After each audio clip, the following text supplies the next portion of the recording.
যুদ্ধের ময়দানে হযরত আলী রাদিয়াল্লাহু তাআলা আনহু গিয়েছেন। হযরত আলী রাদিয়াল্লাহু তাআলা আনহু এমন ভাবে যুদ্ধ করতেছেন যে এই কপাটটা অনেক ভারী ছিল। এবার হযরত আলী রাদিয়াল্লাহু তাআলা আনহু মনে মনে চিন্তা করলেন, এই কপাট আমি ধরেছি, আমার অনেক শক্তি। পরের দিন যখন রাসূলের দরবারে এসেছে, সাহাবায়ে কেরাম বললেন, ইয়া রাসূলুল্লাহ সাল্লাল্লাহু আলাইহি সাল্লাম, গতকালকে হযরত আলী রাদিয়াল্লাহু তাআলা আনহু যুদ্ধের ময়দানে যেই ভারী কপাট নিয়ে যুদ্ধ করেছে, আমরা অবাক হয়ে গিয়েছি। রাসূল করিম সাল্লাল্লাহু আলাইহি সাল্লাম মুস্কি মুস্কি হাসতেছেন আর বলতেছেন, ও সাহাবীরা, চলো যাই দেখি তো আমার আলী কোন কপাটটা নিয়ে যুদ্ধ করেছে। হযরত আলী রাদিয়াল্লাহু তাআলা আনহু নিয়ে গেলেন। এবার হযরত আলী রাদিয়াল্লাহু তাআলা আনহুকে বলা হলো, এ আলী, এই কপাট তুমি আজকে উঁচা করো, কালকে যেমন উঁচা করেছিলে। হযরত আলী রাদিয়াল্লাহু তাআলা আনহু কপাট ধরেছেন, এত শক্তি দিচ্ছেন, কপাটের একটুকু নাড়াতে পারেন না। হযরত আলী লজ্জা পেয়ে গেলেন। রাসূল করিম সাল্লাল্লাহু আলাইহি ওয়াসাল্লাম বলতেছে, ও সাহাবীরা, ও আমার আলী, লজ্জা পাওয়ার কারণ নাই। কালকে যুদ্ধের ময়দানে যারা দ্বীনের দায়ী ছিলেন, যারা দ্বীনের কথা বলতেন, দ্বীনের কথা বললে, আল্লাহর দিকে মানুষদেরকে ডাকলে দেখা গেছে বাধা এসেছে, তাদের উপর জুলুম নির্যাতন চেপে এসেছে। হযরত সুমাইয়া রাদিয়াল্লাহু তাআলা আনহা যখন তিনি ইসলাম কবুল করলেন, যখন প্রকাশ্যে সকলে জানতে পারলো সুমাইয়া রাদিয়াল্লাহু তাআলা আনহা ইসলাম কবুল করে নিয়েছে, তার উপরও জুলুম নির্যাতন এসেছিল। এভাবে করে বিশ্বনবী মুহাম্মদুর রাসূলুল্লাহ সাল্লাল্লাহু আলাইহি ওয়াসাল্লামের অনেক সাহাবী ছিলেন যাদের উপর জুলুম নির্যাতন এসেছিল, কিন্তু সেই জুলুম নিপীড়ন সহ্য করার পরেও আল্লাহর দ্বীন থেকে এক চুল তারা সরে দাঁড়ায় নাই। কারণ হচ্ছে, আল্লাহর নবী বলেছেন, লা ইউতাম্মান্নাল্লাহু হাযাল আমরা হাত্তা ইয়াসিরুর রাকিবু মিন সানা ইলা হাজার মাউত। সেদিন বেশি দূরে নয়, ইয়ামেনের রাজধানী সানা থেকে শুরু করে হাজার হাজার মাইল পাড়ি দিয়ে সৌদি আরবের হাজার মাউত পর্যন্ত লোকেরা চলাফেরা করবে, দিনেও যাবে, রাতেও যাবে, লা ইয়াখাফু ইল্লাল্লাহ। কিন্তু এই মানুষগুলোর মনের মধ্যে আল্লাহর ভয় ছাড়া কোনো ভয় থাকবে না। জোরে বলেন সুবহানাল্লাহ। এমন একটা সময় আসবে, হযরত খাব্বাব রাদিয়াল্লাহু তাআলা আনহুকে আল্লাহর নবী বলেছিলেন, ওয়ালাকিন্নাকুম তাস্তাজিলুন, তবে তোমরা খুব তাড়াহুড়া করতেছো, একটু ধৈর্য ধারণ করো, সময় আসবে এমন। রাসূল করিম সাল্লাল্লাহু আলাইহি ওয়াসাল্লাম যখন এই সাহাবী রাদিয়াল্লাহু তাআলা আনহুকে সান্ত্বনা দিলেন, সাহাবী রাদিয়াল্লাহু তাআলা আনহুর ঈমান আগের চাইতে অনেক গুণ বেড়ে গেল। জোরে বলেন সুবহানাল্লাহ।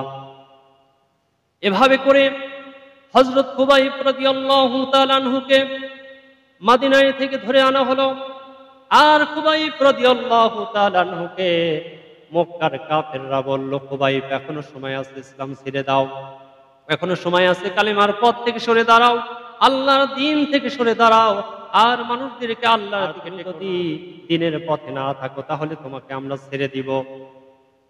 খুবাইব রাদিয়াল্লাহু তাআলা আনহু বলেছিলেন, আল্লাহি তাল্লাহি বিল্লাহি, আমি খুবাইবের জীবন যেতে পারে, কিন্তু আল্লাহর নামের কসম করে বলছি, আমি খুবাইব আল্লাহর দ্বীন থেকে এক চুল পরিমাণ সরে দাঁড়াবো না। জোরে বলেন সুবহানাল্লাহ। এটাই ছিল দায়ী। হযরত খুবাইব রাদিয়াল্লাহু তাআলা আনহু কারারুদ্ধ করা হলো, খাবার বন্ধ করে দেওয়া হলো, কিন্তু আল্লাহ রাব্বুল আলামিন খাবারের মালিক। আল্লাহ রাব্বুল আলামিন কোরআনে কারীমের মধ্যে বলেছেন, ওয়ামা মিন দাব্বাতিন ফিল আরদি ইল্লা আলাল্লাহি রিজকুহা। জমিনের মধ্যে যত প্রাণী আছে সমস্ত প্রাণীর রিজিকের মালিক আমি আল্লাহ রাব্বুল আলামিন, আমি আল্লাহ খেতে দেই। আল্লাহ পাক বলেন, আল্লাযী হুয়া ইউতঈমুনি ওয়া ইয়াসকিন।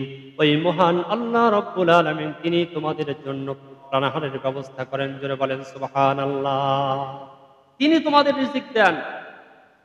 আমার ভাইয়েরা, কাফেররা খুবাইব রাদিয়াল্লাহু তাআলা আনহুর খাবার বন্ধ করে দিয়েছে, কিন্তু খুবাইবের খাবার চালু আছে। জোরে বলেন সুবহানাল্লাহ। হযরত খুবাইব রাদিয়াল্লাহু তাআলা আনহুর সামনে খাবারগুলো এসে গেছে। হযরত খুবাইব রাদিয়াল্লাহু তাআলা আনহুর সামনে কাফেরদেরকে ডেকে বলা হলো, দেখে আসো খুবাইব কেমনে আছে জেলের মধ্যে কারাগারে।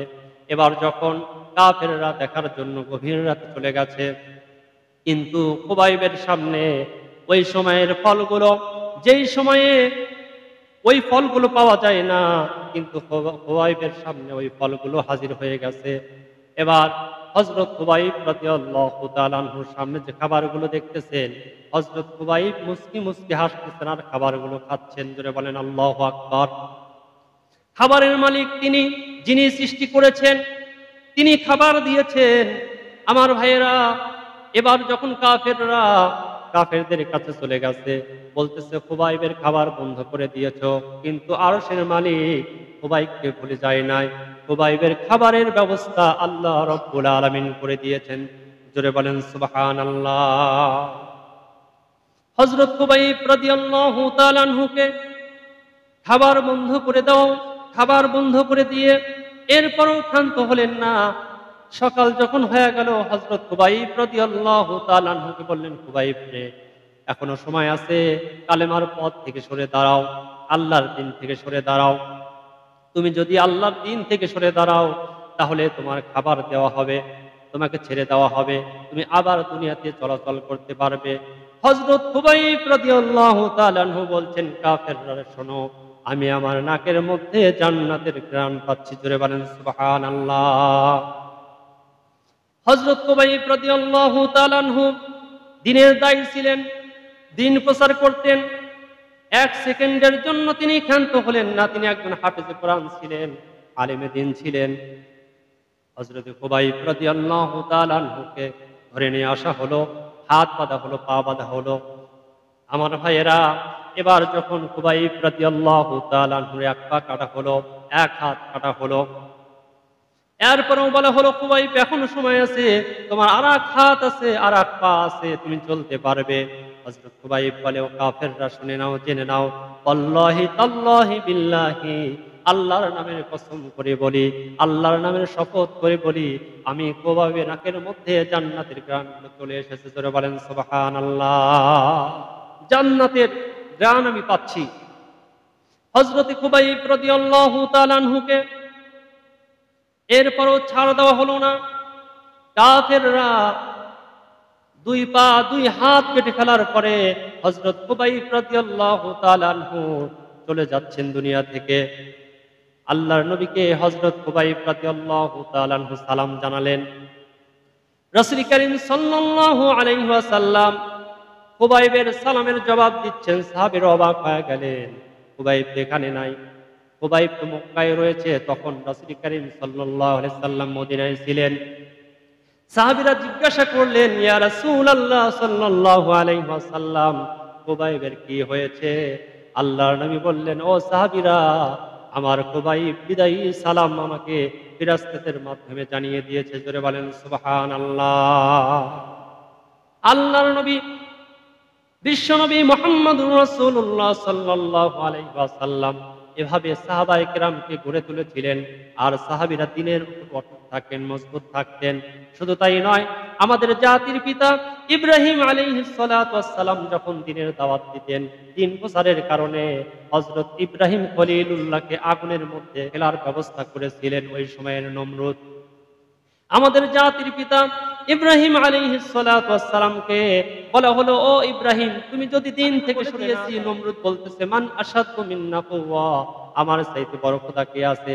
কারণ ইব্রাহিম আলাইহিস সালাতু ওয়াস সালাম বলেছিল, এক আল্লাহর ইবাদত করো, এক আল্লাহর গোলামি করো, এক আল্লাহর দাসত্ব করো, এক আল্লাহর গোলামি যদি করো তাহলে তোমাদের জন্য কল্যাণ হবে। ওই সময় নমরুদ বলেছিল, আনা রব্বুকুমুল আলা, আমার চাইতে বড় রব, আমার চাইতে বড় খোদা আর নাই। জোরে বলেন নাউযুবিল্লাহ। বরং মান আশাদ্দু মিন্না কুওয়া, আমি তো তোমাদের খোদা, আমি তো তোমাদের বড় রব। ইব্রাহিম আলাইহিস সালাতু ওয়াস সালাম বারবার যখন দ্বীনের কথা বলছেন, আল্লাহ পাকের কথা বলছেন, নমরুদ বলল, ইব্রাহিম রে, আর একটা বার যদি তুমি ওই আল্লাহর কথা বলো তাহলে তোমাকে আগুনের মধ্যে ফেলে দিব। হযরত ইব্রাহিম আলাইহিস সালাতু ওয়াস সালাম এরপরও দ্বীন থেকে সরে দাঁড়ালেন না। ইব্রাহিম আলাইহিস সালাতু ওয়াস সালাম আমাদেরকে শিক্ষা দিয়েছেন, ও আমার সন্তানেরা, তোমাদের সামনে বিপদ আসবে, মুসিবত আসবে, বিপদে পড়লে, মুসিবতে পড়লে তোমরা যদি তোমাদের দিন থেকে সরে না দাঁড়াও, ইব্রাহিমের মতো তোমাদের কেউ আগুন থেকে আল্লাহ রাব্বুল আলামিন বাঁচাতে পারে। জোরে বলেন সুবহানাল্লাহ। আমাদের জাতির পিতা ইব্রাহিম আলাইহিস সালাতু ওয়াস সালামকে আগুনের মধ্যে ফেলে দেওয়ার ব্যবস্থা হয়েছে। নমরুদ তার প্রাসাদের উপর, ছাদের উপর বসেছিল। নমরুদ লক্ষ্য করে দেখতেছেন ইব্রাহিম আগুনের মধ্যে পড়ে যাচ্ছে। নমরুদ খুশি হবে। এমন সময় আল্লাহ রাব্বুল আলামিন জিবরাইল আলাইহিস সালাতু ওয়াস সালামকে পাঠিয়ে দিলেন, জিবরাইল রে যাও, আমার বন্ধুর কাছে যাও। ইব্রাহিম আলাইহিস সালাতু ওয়াস সালামের কাছে জিবরাইল এসে বলল, ইব্রাহিম তুমি তো আগুনের মধ্যে পড়ে যাচ্ছ, এখনো সময় আছে, আমার কাছে সাহায্য চাও। আমাদের জাতির পিতা ইব্রাহিম আলাইহিস সালাতু ওয়াস সালাম কি শিক্ষা দিলেন আল্লাহ পাক বলছেন, তখন ইব্রাহিম বললেন, ও জিবরাইল আমি তোমার কাছে কেন সাহায্য চাইব, আমি তো তোমার ইবাদত করি না, আর আমার আল্লাহ তো অন্ধ নন, আমার আল্লাহ সব দেখেন, সব জানেন। ওয়ায়ালামু মা ফিল বাররি ওয়াল বাহরি ওয়া মা তাসকুতু মিন ওয়ারাকাতিন ইল্লা ইয়ালামুহা, জলে কি হয়, স্থলে কি হয়, এমনকি কোন গাছের কোন পাতা কখন পড়ে যায়, পৃথিবীর কোনো মানুষ না জানলেও আল্লাহ পাক সঙ্গে সঙ্গে তা জেনে যায়। এ জিবরাইল, আমার আল্লাহ তো সবচেয়ে নিকটে থাকেন। ওয়া নাহনু আকরাবু ইলাইহি মিন হাবলিল ওয়ারিদ, বান্দা বান্দার নিকটে আল্লাহ রাব্বুল আলামিন সবচেয়ে নিকটে থাকেন। এ জিবরাইল আমি তোমার কাছে কেন সাহায্য চাইব, আমি ইব্রাহিম যদি আগুনের মধ্যে পড়ে যাই আর এতে যদি আমার আল্লাহ খুশি থাকেন, আমি ইব্রাহিম আগুনের মধ্যে 1000 বার পড়তে রাজি আছি। জোরে বলেন সুবহানাল্লাহ। 1000 বার পড়তে রাজি আছি আমি ইব্রাহিম। এ জিবরাইল আমি তোমার কাছে সাহায্য চাইব না, আমি যদি সাহায্য চাই আমার আল্লাহর কাছে সাহায্য চাইব। আমার আল্লাহ আগুনকে নিভাতে পারে, আমার আল্লাহ রাব্বুল আলামিন আমাকে বাঁচাতে পারে, আমার হায়াতের মালিক আমার আল্লাহ। জিবরাইল যে তুমি যাও, তোমার কাছে আমি সাহায্য চাইব না। তাফসীরের মধ্যে এসেছে যখন ইব্রাহিম আলাইহিস সালাতু ওয়াস সালামকে আগুনের মধ্যে ফেলে দিচ্ছেন, আল্লাহ রাব্বুল আলামিন আগুনকে অর্ডার করলেন, কুলনা ইয়া নারু কুনি বারদাও ওয়া সালামান আলা ইব্রাহিম, হে আগুন তুমি আমার ইব্রাহিমের জন্য শান্তিদায়ক ঠান্ডা হয়ে যাও। তাফসীরের মধ্যে এসেছে আগুনকে যখন আল্লাহ পাক অর্ডার করেছেন, সঙ্গে সঙ্গে আগুন ফুলের বাগান হয়ে গেছে। জোরে বলেন আল্লাহু আকবার। ইব্রাহিম আলাইহিস সালাতু ওয়াস সালাম যখন আগুনের মধ্যে পড়ে গেলেন, নমরুদ তার প্রাসাদের ছাদের উপর বসে আছে আর দেখতেছে ইব্রাহিম আগুনের মধ্যে পড়ে গেছে। কিন্তু যে আগুনের পূজা করি সে আগুন তো ইব্রাহিমকে জ্বালাতে পারে না। কেন জ্বালাতে পারে না? ইব্রাহিম কেন আগুনের মধ্যে পড়ে গেল? ইব্রাহিম আলাইহিস সালাতু ওয়াস সালামের কি অপরাধ ছিল?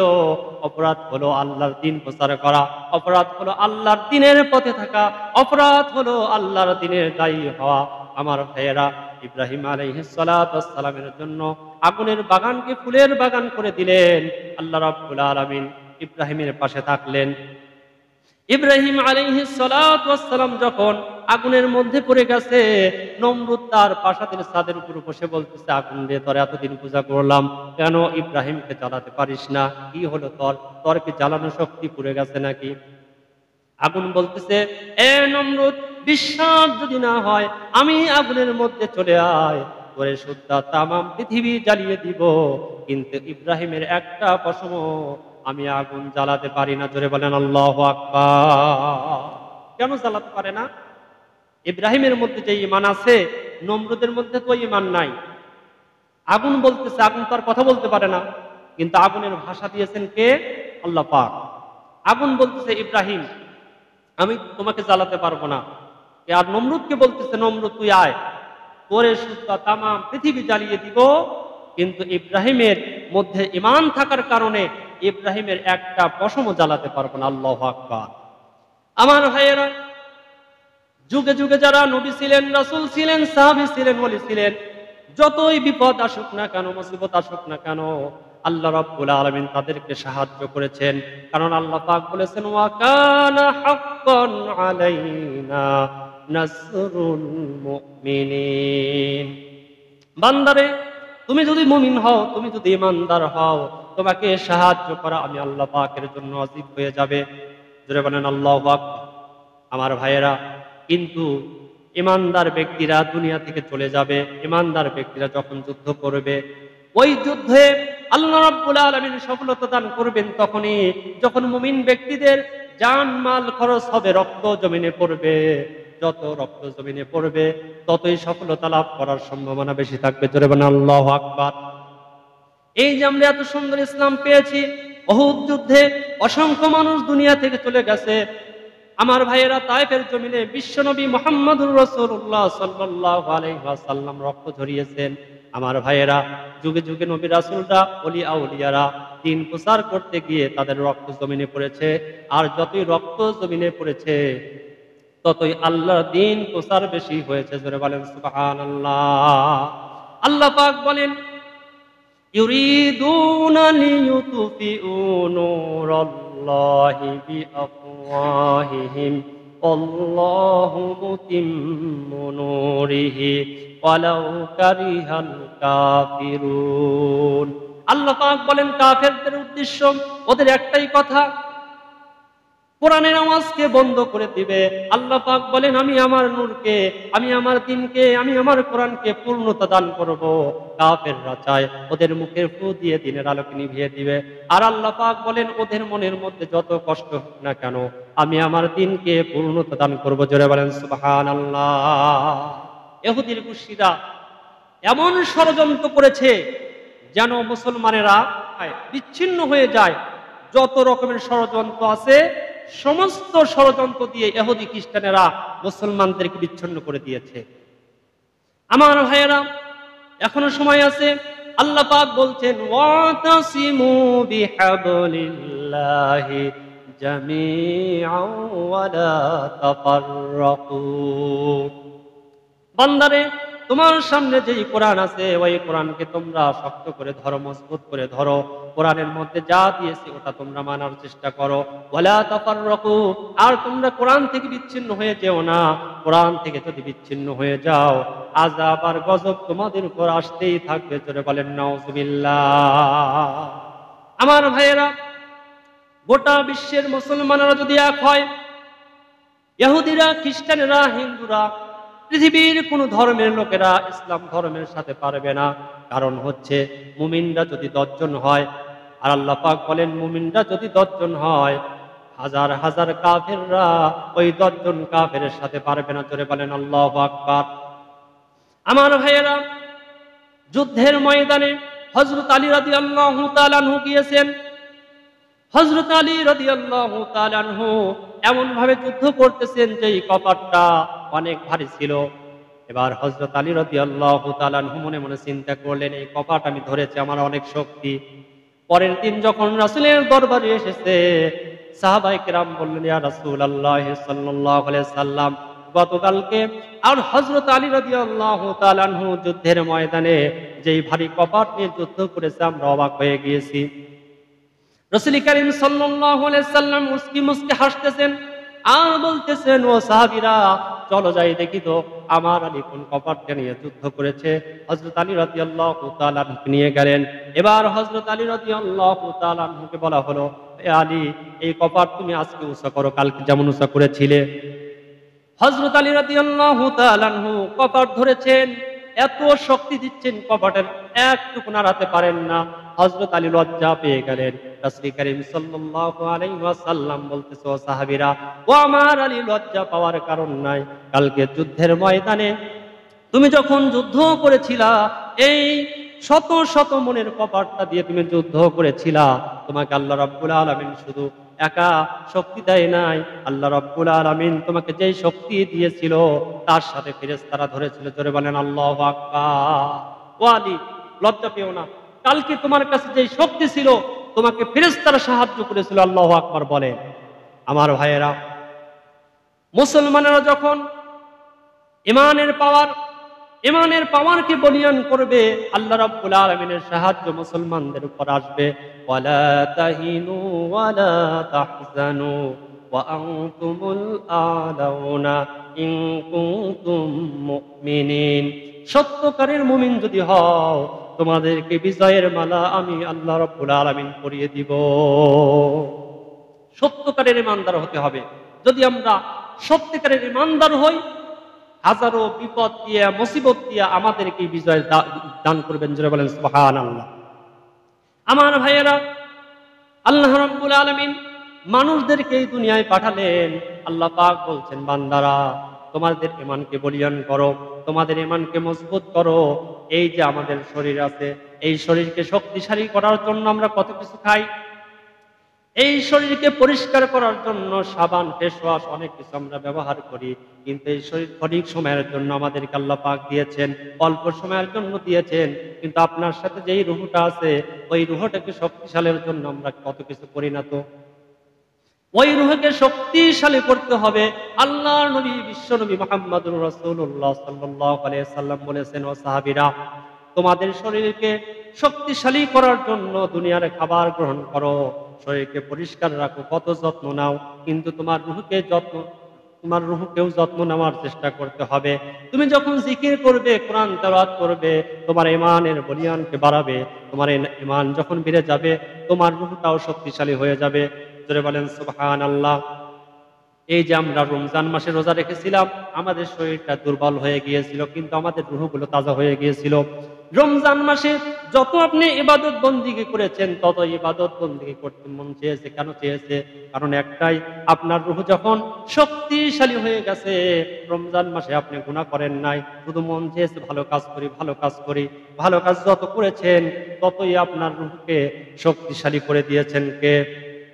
রুহের রিজিক আছে না নাই? রুহেরও রিজিক আছে। রুহুর রিজিক হচ্ছে নামাজ, সেজদা, দান সদকা, ভালো কাজ, নেক কাজ, কোরআন তেলাওয়াত, যত রকমের ভালো কাজ আছে ওইগুলো হচ্ছে রুহুর রিজিক। আপনি যত ভালো কাজ করবেন, আপনার রুহকে আল্লাহ রাব্বুল আলামিন শক্তিশালী করে দিবেন। জোরে বলেন সুবহানাল্লাহ।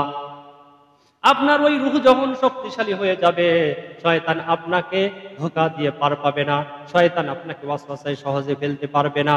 আমার ভাইয়েরা, সেজন্য আমরা যেন ভালো কাজ করতে পারি। কারণ হচ্ছে, আমি আপনি যখন দুনিয়া থেকে চলে যাব, এই শরীরের কোনো মূল্য থাকবে না। আমার সাথে আপনার সাথে যেই রুহ আছে, ওই রুহুই সবচেয়ে ভালো জিনিস। আর ওই রুহুরই শক্তি আছে। ওই রুহুই হচ্ছে আমি ভাব। আমি যে ভাব, ওইটাই হচ্ছে আপনি দুনিয়ায় আপনার শরীরকে তাজা রাখার জন্য কত চেষ্টা করলেন। সামান্য দুনিয়ায় অল্প সময়ের জন্য এসেছেন, কিন্তু আপনি দুনিয়া থেকে যখন চলে যাবেন, আপনার সাথে যেই জিনিসটা রয়েছে সেটা হচ্ছে রুহু। ওই রুহু আপনার ভালো থাকবে আপনি যদি এই দুনিয়ায় আল্লাহ পাকের ইবাদত করে যেতে পারেন, আল্লাহ পাকের গোলামি করে যেতে পারেন। আল্লাহর ইবাদত বন্দেগী করবে যারা, আল্লাহ তাআলার বন্ধু হবে তারা। জোরে বলেন আল্লাহু আকবার। আর যদি আমাদের রুহকে শক্তিশালী করতে চাই, আমাদের আমাদের ঈমানের পাওয়ার কোয়ালিটি যদি বাড়াতে চাই, তাহলে আমাদেরকে ভালো মানুষের সাথে মেলামেশা করতে হবে। রাসূল করিম সাল্লাল্লাহু আলাইহি ওয়াসাল্লাম বলেছেন, ও আমার সাহাবীরা শুনে নাও, জেনে নাও, মান আহাব্বা সুন্নতি ফাকাদ আহাব্বানি ওয়া মান আহাব্বানি কানা মাই ফিল জান্নাহ। যে ব্যক্তি আমি রাসূলের সুন্নাতকে গ্রহণ করলো, যে ব্যক্তি আমি রাসূলের সুন্নাতকে পছন্দ করলো, ভালোবাসলো, সে যেন আমি রাসূলকে মহব্বত করলো, ভালোবাসলো।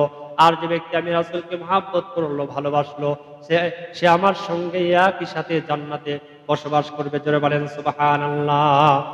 আর রাসূলকে আমরা তখনই আমাদের ভালোবাসা দেখাতে পারবো, যখন রাসূলের অনুসারী যারা, রাসূলকে যারা পছন্দ করে, রাসূলের সাথে যারা কাজ করেন, রাসূলের যেই কাজগুলো রয়েছে, নামাজ, রোজা, হজ, যাকাত, ভালো ভালো যে কাজগুলো রয়েছে, এই কাজগুলো যারা করবে তাদের সাথে যদি আমরা মিশি, আমরা ভালো হতে পারবো। আমার ভাইয়েরা, নামাজির সাথে যদি আমরা মিশি, আমরা নামাজি হতে পারবো। আল্লাহওয়ালাদের সাথে যদি মিশতে পারি, আমরা আল্লাহওয়ালা হতে পারবো। আমাদের ওই রুহুর শক্তি যখন কমে যাবে, আমাদের অবস্থা খারাপ হয়ে যাবে।